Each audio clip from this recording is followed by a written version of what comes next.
የእግዚአብሔር ልጆች የሆኑ ዘንድ ስልጣን ሰጣቸው ይላል ጌታ ኢየሱስ ክርስቶስ። እነርሱን የእግዚአብሔር ልጆች የሆኑ ዘንድ ስልጣን ሰጣቸው ይላል ጌታ ኢየሱስ ክርስቶስ። እና አንቺ ለምን በክርስቶስ ኢየሱስ አምነሽ የእግዚአብሔር ልጅ መሆን እየቻልሽ ባሪያ ካልሆንክ ይባላል እንዴ? ይሄ እኮ እናንተ አላቋረጠም ብለሽ ብዬ ነበር፣ ግን ይቅርታ ስላቋረጥኩ።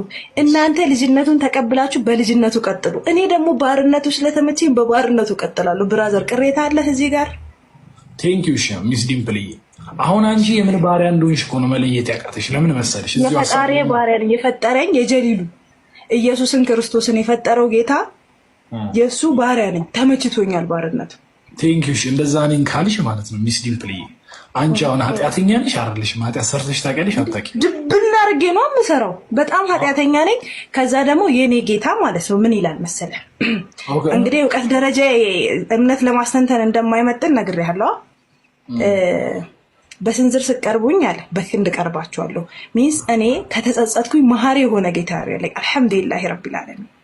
እሺ አሁን ማጣት ትሰራለሽ አይደል? አሁን ማጣት ትሰራለሽ ማለት ነው? አዎ እሰራለሁ። ከዛ ቶብታለሁ። ጌታ ይቅር በለኝ እላለሁ።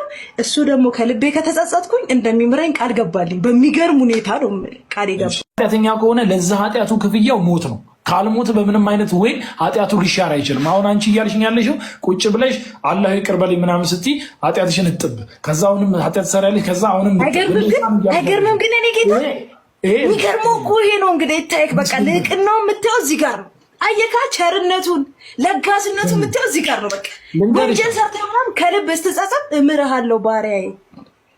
ከልብ ከሆነ እኔ ላይ ካላሻረክ እምርሃለሁ ያለ ጌታ ነው።